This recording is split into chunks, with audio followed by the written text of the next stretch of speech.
This is part 2 of the bank horror story. Sorry I got interrupted. Yeah, so it's right down to the bones of the arse now. I'm living in northern Thailand on a very, very basic $2 or $3 a day. I've sent the story to the press. No one seems to be interested in it. I don't know why. I don't know what lies, what other defamation's been done to me in Australia. But if they've got my friends and family not speaking to me, well, that's pretty terrible. So I lost my place to live. I lost my clients, my job, everything. My credit's been ruined. As I said, I've had death threats. The court case was dismissed because we couldn't pay the fees because the banks blocked the transfers. The embassy and DFAT have done nothing, basically said they couldn't help. No response from the Prime Minister or senators. So I'm just letting you guys know that even dealing in Australia, it's pretty horrific. But you know, I'm overseas. They just cut me off at the knees, basically, and they just left me here stranded with no money, and they don't care. They don't care what they've done. They don't care that they've told lies. They don't care that they've defamed people, me basically, in letters to my friends and to Africa.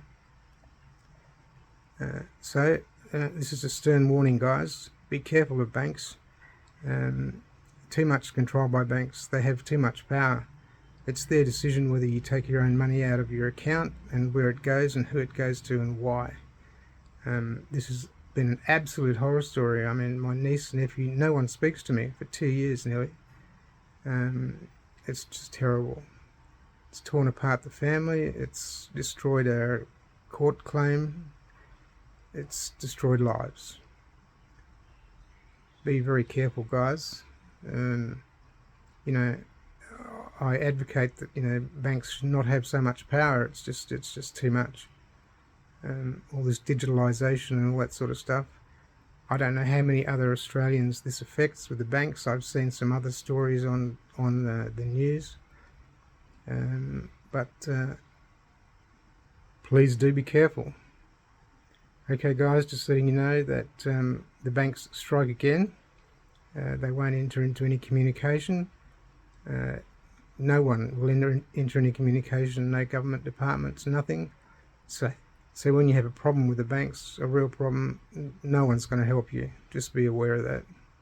You know, you can't go and make a complaint and it gets fixed. I saw something on the news the other day saying that people that complain to Africa about the banks in Australia,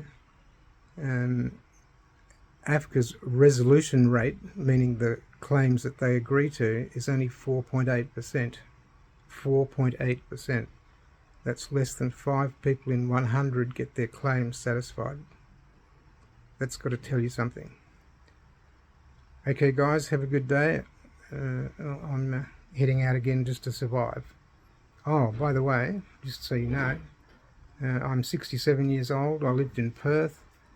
I was a banker with National Australia, then with Perpetual Trustees. I worked for them, and WA Trustees.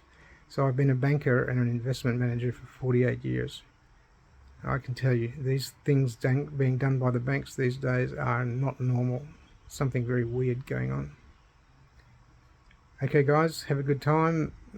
Send me a message if you want more details. The evidence is in the documents in the links below. There's 2 videos now. This is part 2 and ending right now. Have a good weekend, guys.